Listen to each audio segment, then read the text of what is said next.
Bismillahirrahmanirrahim. Assalamualaikum warahmatullahi wabarakatuh.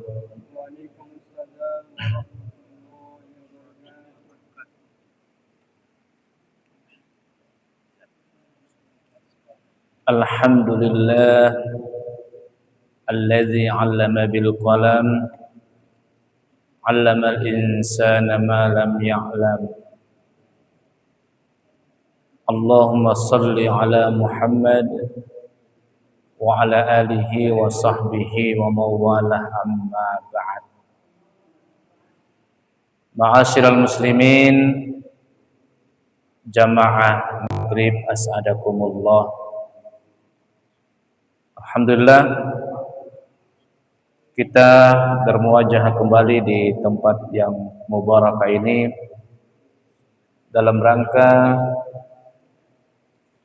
tentu melaksanakan kewajiban kita selaku hamba Allah yang beriman, yakni melaksanakan sholat maghrib. Kemudian kita melanjutkan dengan pengajian kitab Fathul Mu'in, yaitu bab haji dan umroh.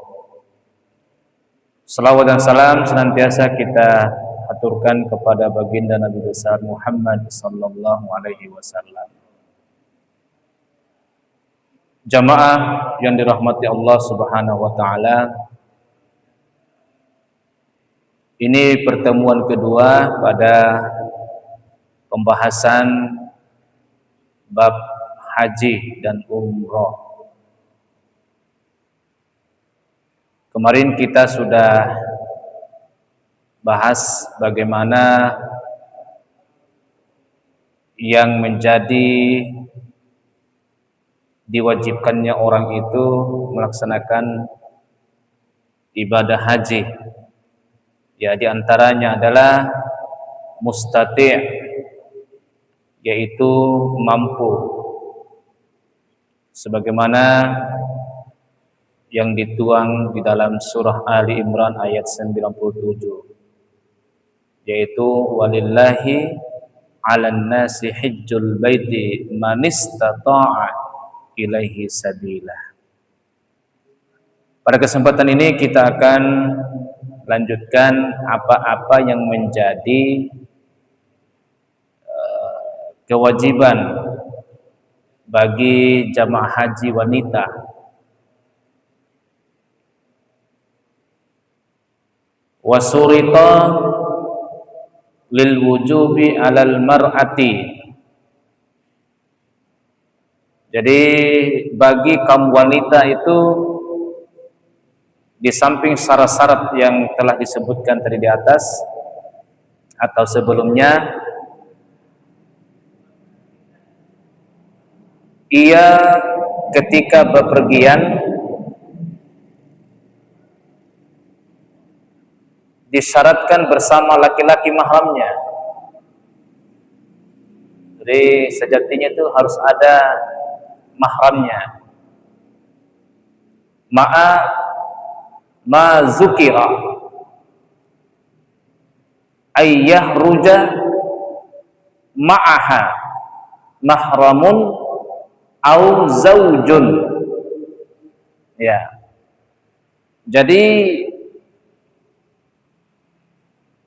harus ada laki-laki yang bersamanya, yang disebut dengan mahramnya suami atau wanita lain yang menjadi kepercayaannya. Jadi tidak, misalnya Ina Hendo misalnya. Jadi memang warga keterangan Romo ya. Di setiap dosiwe mawati warahina harus ada orang yang bersedia yang menemaninya di sana. Romo keterangan ini. Dan tadi harus ada mahramnya. Ya. Jadi harus ada mahramnya. Meskipun au niswatun siqatun walau imain, Nah ini, meskipun wanita itu adalah wanita ima ataupun budak, ya. Wadzalika lihurmati safariha wahdaha wa in qasur. Hal ini dikarenakan ia tidak boleh, nah ini kata boleh haram, pergi sendirian. Ya, ini lihurmati safariha. Jadi seorang perempuan itu tiloana lampakesena wahdaha wa in qasura, meskipun jaraknya dekat. Edegu kaidan go bersama sepodagena memang paling afdal itu rai lavego. Iya. Tapi bagaimana kalau misalnya watila rahina, misalnya lampuan daina siwe, harus ada orang yang bertanggung jawab, yang dipercayai gitu. Au kanat fi qafilatin azimatin, atau sekalipun perginya bersama rombongan besar, ya. Jadi meskipun di kloter 4 misalnya Kabupaten Bima atau di Sape Boto Douna tanpa sama, tapi kan ada mahram situ, ya. Harus ada mahram, harus ada orang yang memang yang menerima tiopatu, terus menerima kawal lah, ya. Minimal tadi itu ada perempuan yang lain. Nah, ini kalau tidak haram. Lalu sakesnya kan, lo sana dari hotel misalnya mau ke Ka'bah, nampaknya di luar deh, begitu sih deh.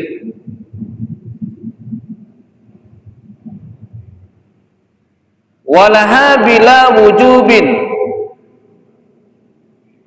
dan bagi wanita bila wujubin, artinya tidak wajib, artinya boleh-boleh saja pergi bersama wanita lain, antahruja ma'am ra'atin siqatin liadai fardi.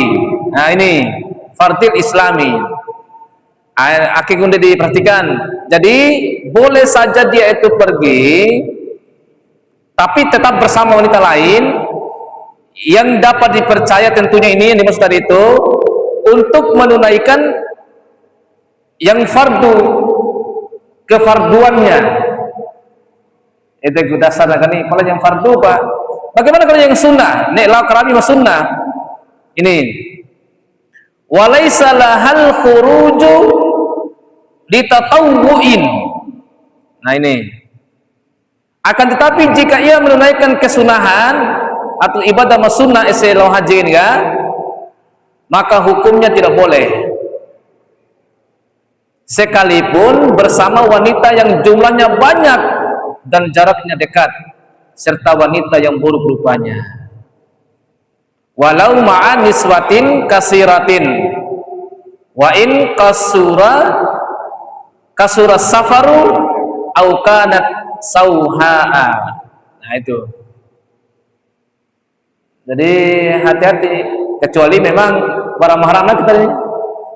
Jadi sepotakaina punya dosi beke terbatas lawan enggak? Ya. Jangan kita mengejar yang sunnah, malah kita mendapatkan yang haram.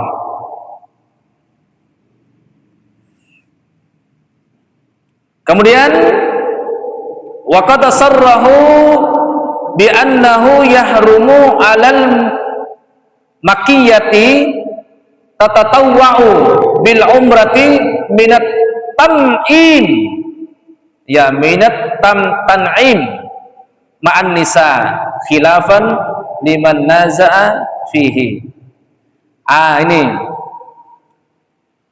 wa qad sarrahu, para ulama telah menerangkan bahwa bi anna yahrumu alal makiyati tatatawwa'u, ya, tatawwa'u bil umrati minat tam'im, ya.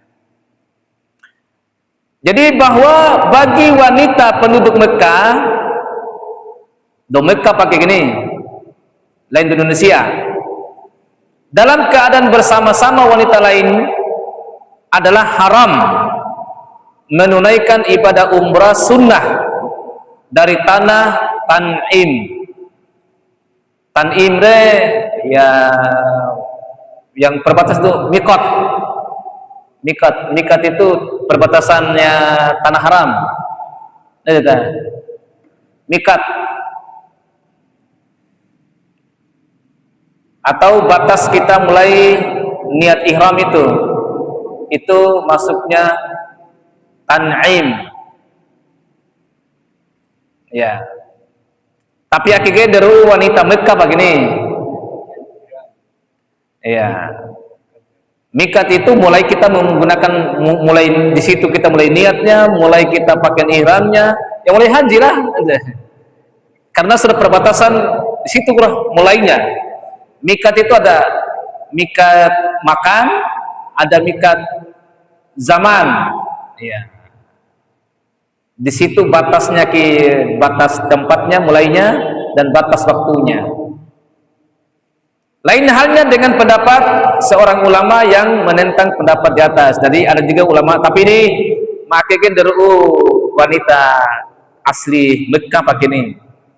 Artinya haram siaga lau umrah yang sunnah. Nah, lau sih karena memang dia orang Arab gitu. Kan doa Arab, dengar apa pu mahram kan itu. Nalai gue itu mungkin kan sudah dari Indonesia. Marratan wahidatan bil umri bitazahin la alal faurin. Adapun kewajiban nusuk atau ibadah haji atau umrah adalah ditunaikannya satu kali untuk sepanjang umur. Lagi pula kewajibannya tidak harus seketika. Akhirnya dasarnya jadi kewajiban haji sekali pak nih, sekali pak, dan syaratnya bagi orang yang mampu.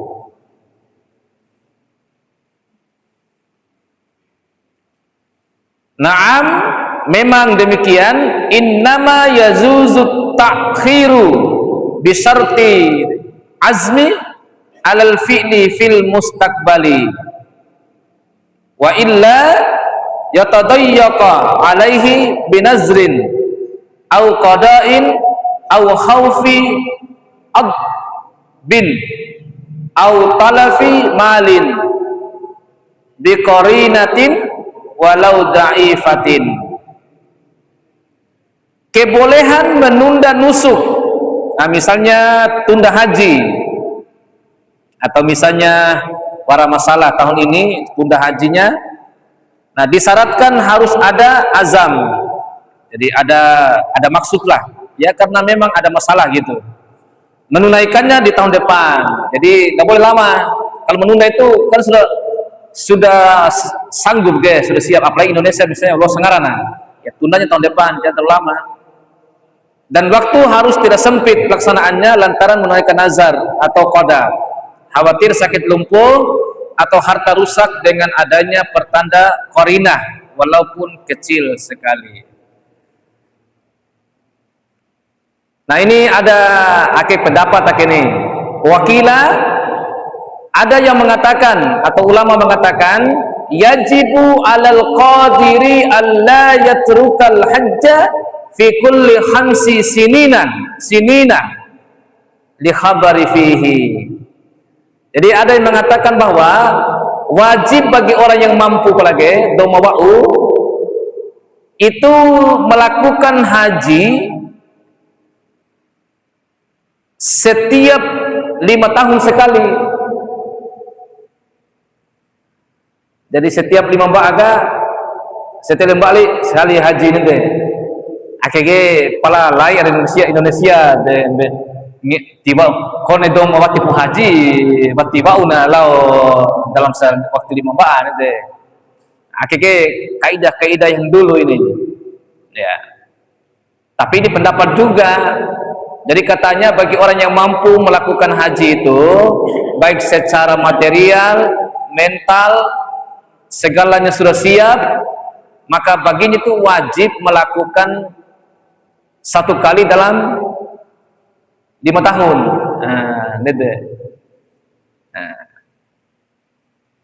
Faraun cabang. Yajibu inabatun an mayyitin alaihi nusuk min tirkatihi kama tuqda minhu duyunuh falau lam takun lahu tirkatun sunnu liwarisihi ayyaf'alahu anhu falau fa'alahu ajnabiyyin jaza walau bila iznin. Ini menggantikan ibadah haji atas orang yang mati. Misalnya badal ya, badal haji ya. Jadi badal haji atau menggantikan orang melakukan ibadah yang orang meninggal itu tentunya yang mempunyai tanggungan. Memang wara tahu dari halunya dan sudah pernah berniat dengan menggunakan harta peninggalannya. Ya, wara hartanya ya gunakan itu. Bahkan ini wajib. Ya. Sebagaimana harta peninggalan ini untuk melunasi hutangnya. Nah, demikian juga kalau ada hutangnya dilunasi dulu dengan harta peninggalannya. Atau kalau ada harta peninggalannya, itu tadi botol orang peninggalannya belum haji, maka wajib dihajikan. Jika mayat tersebut tidak mempunyai harta peninggalan, kunigu watiwara hartana, maka bagi ahli waris sunnah melakukan. Untuk ahli warisnya sunnah pak, diwajibna. Nah, ini kita harus perhatikan nih, dodong toleta orang ulu, ternyata deta sanggup, deta warhaji, deta maksudnya. Kita hajikan orang tua kita, tapi sunnah. Boleh juga bagi orang lain. Nah, lainnya ahli waris. Nah, bagi orang lain yang melakukannya sekalipun tanpa seizinnya, artinya siage bara hartana nih, lain ahli waris yang melawan ini, bukan biasa ini. Do makalai mahajibiana di palang bayi bunyi ya ongkosna kan itu. Ini akik dasarna namanya badal haji. Bahkan sini wajib menggantikan ibadah nusuk atas nama orang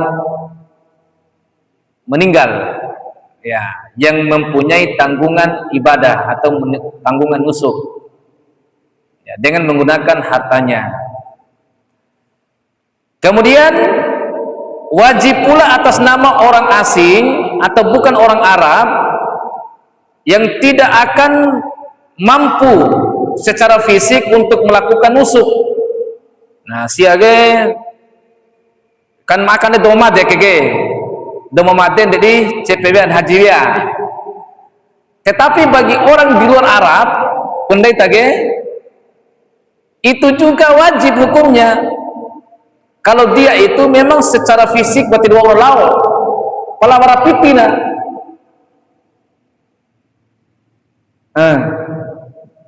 Ini wajib pula atas nama orang asing bukan orang Arab yang tidak akan mampu secara fisik untuk melakukan nusuk atau melakukan ibadah haji umrah ini, misalnya karena lumpuh atau sakit yang tidak dapat diharapkan untuk kesembuhannya, tentunya dengan upah sepatutnya yang merupakan kelebihan ataupun kebutuhan dirinya di waktu pengupahan tersebut dan kelebihan di luar kebutuhan dirinya, dan orang yang harus ditanggung setelah waktu tersebut.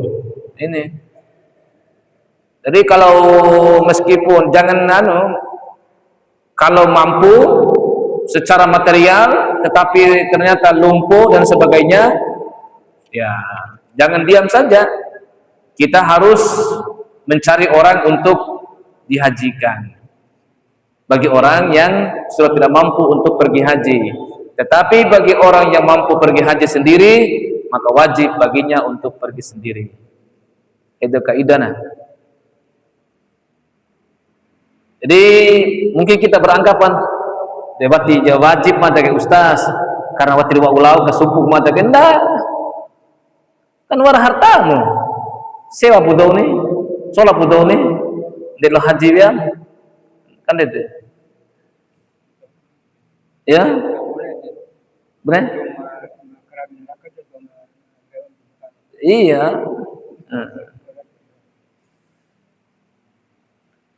Tidak sah menggantikan nusuk orang ma'dub atau hajikan orang yang ma'dub. Siapa itu ma'dub?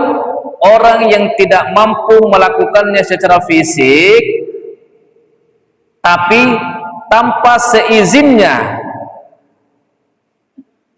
Lau pandai biar minta hartana lau sementara tu mentau ha ke tiba-tiba ha nanti tiba izin ni kisah nanti deh. Karena ibadah haji itu butuh keberadaan niat. Walaupun niat neromona nak haji disebutkan ke pula bunyi beri tiba ulau nak pun nak lau lumpuh ke deh. Itu mewajib haji deh. Itu mewajib haji deh. Tetapi bagi siwar keinginannya dekat munego. Non tak butuh masuk, butuh kalau tengok buat siwar niat tempat siwar, kan deh. Itu maksudnya. Sehingga ini tadi, sedangkan dalam hal ini dialah yang berhak niat dan memberi izin. Nah, orang tadi itu kalau tidak ada niat, tidak ada izinnya, buat apa? Tiba-tiba lagi tak kepotong lau haji ya, kisahnya deh. Karena kita tidak mendapatkan izin dari orang tadi yang kita mau hajikan. Itu apa nih? Nah, jadi kaidah-kaidahnya. Jadi sekali lagi, kalau ada orang meskipun sakit, tetapi dia ini punya kemampuan untuk membayar orang untuk dihajikan dirinya, lumpuh atau tidak ada sakitnya, tidak ada harapan lagi untuk sembuh, sehingga wati luaran ngumpul lawan semekah gitu. Tapi dia mampu secara finansial, dia juga punya keinginan dalam haji, wajib itu siar. Sudah wajib hukumnya dia itu. Makanya dia nanti suruh orang lain untuk menghajikannya, melakukannya. Nah, kemudian apa-apa saja yang menjadi rukun haji. Nah, warpatian ditakeni, bahkan nanti wa usli tadaftar pre baragu manasik haji atau kitab atau buku nanti internet dicari. Cuman ini sebagai pengetahuan saja. Jadi rukun haji itu wara inimbua. Nah, ubuhmi wara inimbua rukun haji kan. Aina sapa kita. Upang bob kelawin ai detisah haji ni. Ya. Yang pertama itu ya ihram haji. Si tadi di mikot itu tampura ihram haji situ. Yakni niat mulai masuk haji. Ya. Di situ innamal a'malu binniyat, disitulah kita mulainya. Mengucapkan niat dan talbiyah itu hukumnya tidak wajib katanya. Wala yajibu talaffazun. Karena memang niat itu kan bukan lafaz, tetapi di dalam hati. Ya. Mengucapkannya nih, melafazkannya. Dan talbiyah itu hukumnya tidak wajib, akan tetapi hanya sunnah. Karena itu fayaqulu biqalbihi walisanihi. Karena itu berkatalah dalam hati dan dengan lisan. Saya niat nawaitul hajja wa ahramtu bihi lillahi ta'ala labbaika Allahumma labbaik, dan seterusnya. Ya, saya niat haji dan ihram karena Allah Subhanahu wa taala semata, saya sambut panggilanmu. Nah, labbaika Allahumma labbaik, labbaika la syarika laka labbaik, dan seterusnya. Itu yang pertama. Jadi disitulah kita mulai ihram haji dengan mulai niat dan seterusnya. Itu tadi miqat. Kemudian yang kedua yang menjadi rukun haji itu adalah wukuf di Arafah.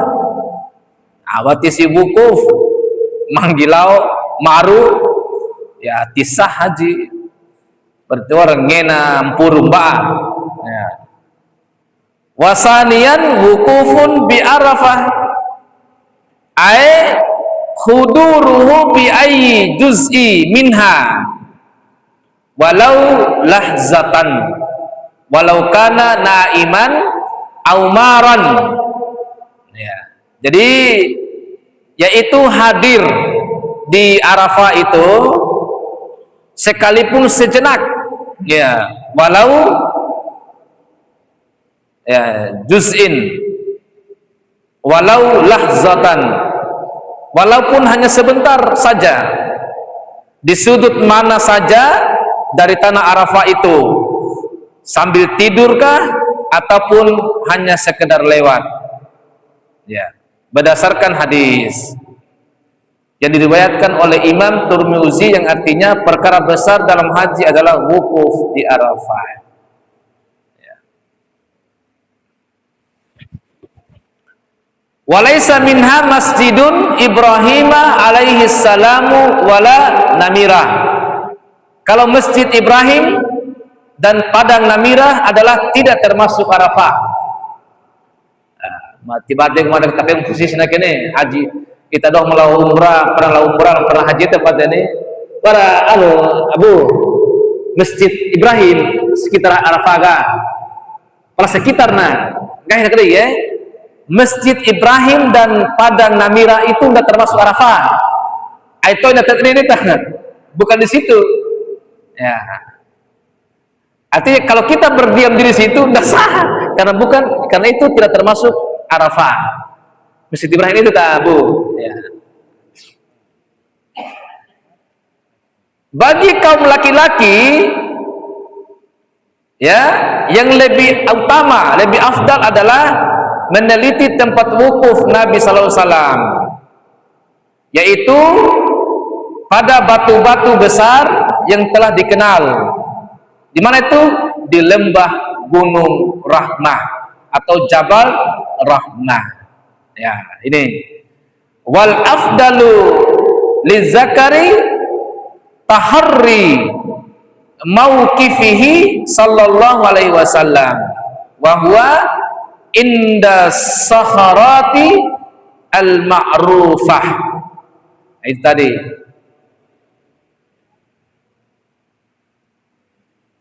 Wa summiyat Arafatu. Nah, tempat ini dinamakan Arafah. Kenapa dikatakan Arafah ini? Akila menurut para ulama li'anna Adama wa Hawwa'a ta'arafa biha wakila ghairu zalik. Jadi sebagian ulama mengatakan bahwasanya kenapa dikatakan Arafah, yaitu disitulah Nabi Adam dan Hawa bertemu Arafah, saling mengenal kembali, bertemu di sana. Ada juga pendapat lain mengemukakan bukan begitu. Pendapat lain, tapi Matenggore itu dikatakan Arafah itulah disitulah tempat bertemunya kembali Adam dan Hawa setelah melakukan pencarian. Kan sedang pisah pindah di London ada, diturunkan dari surga ke bumi, pisah sedang saling ngupang angin bertahun-tahun, bertemulah di Arafah ini. Detik pala gahi merasakan kitab ini. Adapun waktu pelaksanaan wukuf di Arafah adalah antara zawal matahari Arafah atau tanggal 9 Zulhijjah sampai terbit fajar nahar atau tanggal 10 Zulhijjah. Di situ waktunya di Arafah itu tanggal 9 sampai mulai terbitnya fajar di tanggal 10. Sunnah wukuf dalam waktu yang mencakup siang dan malam hari. Kalau tidak bisa, maka sunnah mengeluarkan dam tamattu. Itu di Arafahnya. Kemudian yang ketiga yang menjadi rukunnya adalah apa?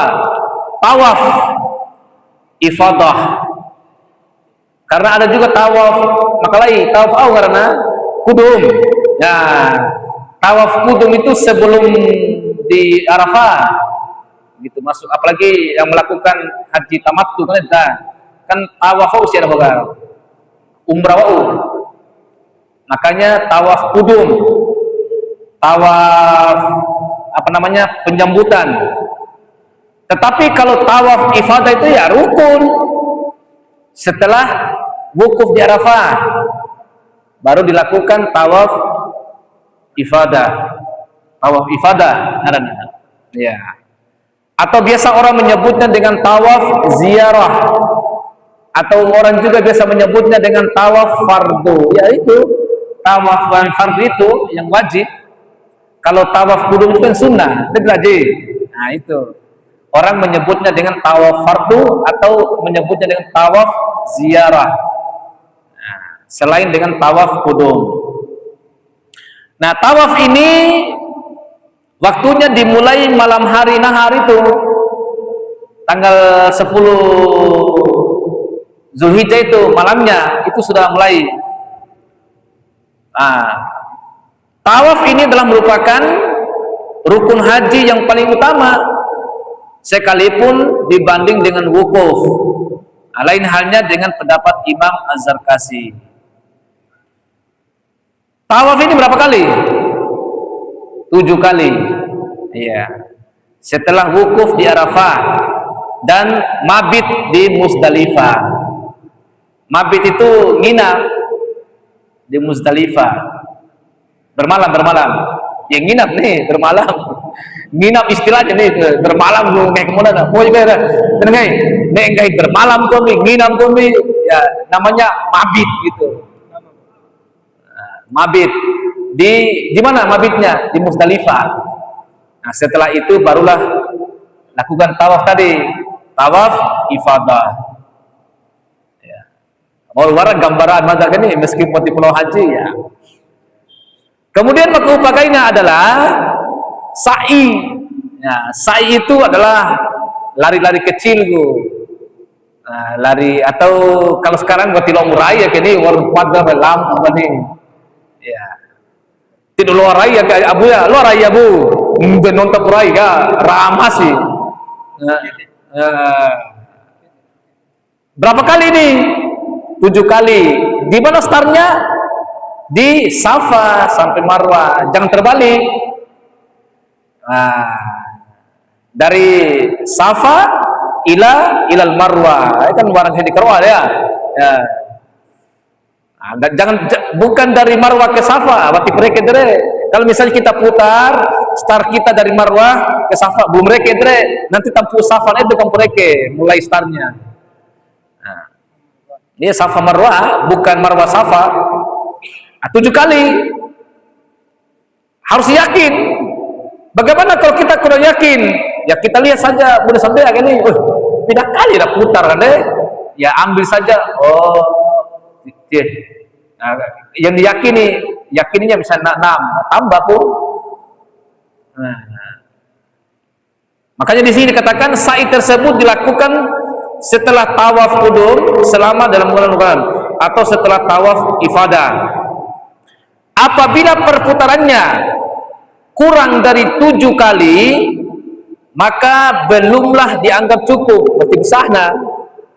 Nah, sehingga jika ia meragukan bilangan putaran sebelum selesai tawaf, ragu nih, tambah pun, maka ia wajib berpedoman terhadap bilangan yang paling sedikit, karena itulah yang diyakini kebenarannya.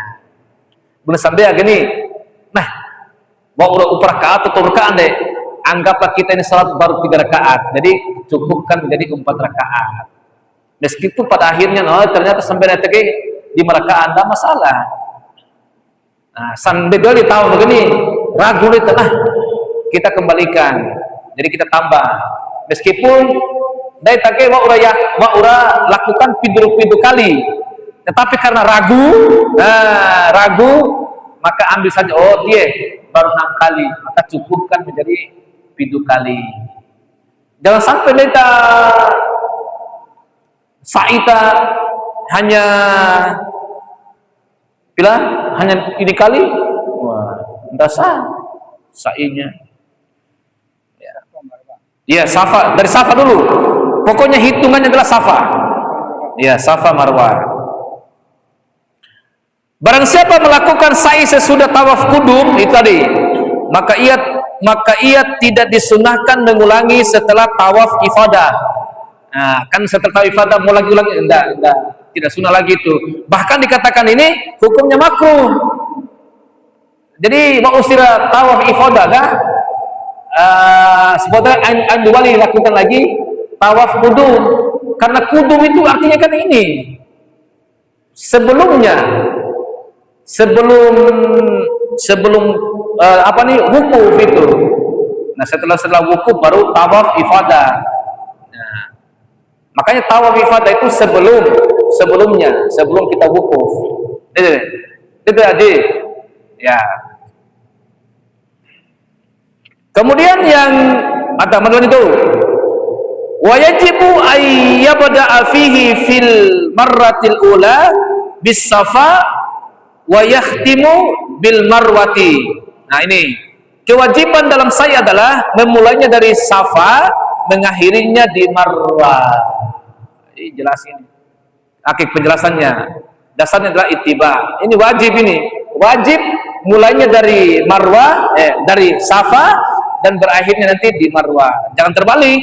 Nah, jika ia memulainya dari marwah, maka perjalanannya sampai safa adalah tidak dihitung. Karena ini dari marwah ke safa, berarti mereka sebutnya nanti mulai dari safa ke marwah itulah yang dihitung.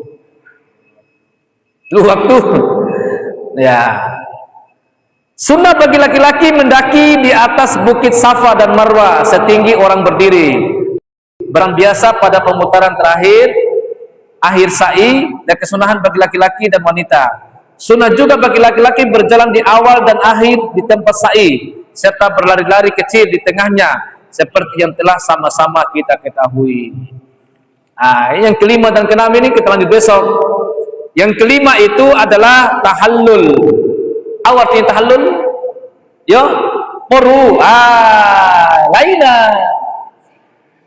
Tahallul itu artinya kembali dihalalkan, tetapi di situ tandanya dilakukan cukup. Nah, nanti kita akan bahas besok.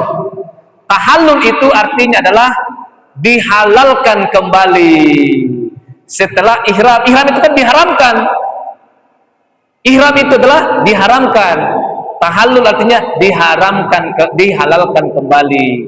Tapi penjelasannya insya Allah kita akan bahas pada pertemuan selanjutnya. Karena sudah masuk waktu, maka kita tutup pertemuan ini dengan membaca doa kafaratul majelis. Subhanakallahumma wa bihamdik Asyhadu an la ilaha illa anta astaghfiruka wa atubu ilaik. Akhiru da'wana summa wassalamu alaikum warahmatullahi wabarakatuh.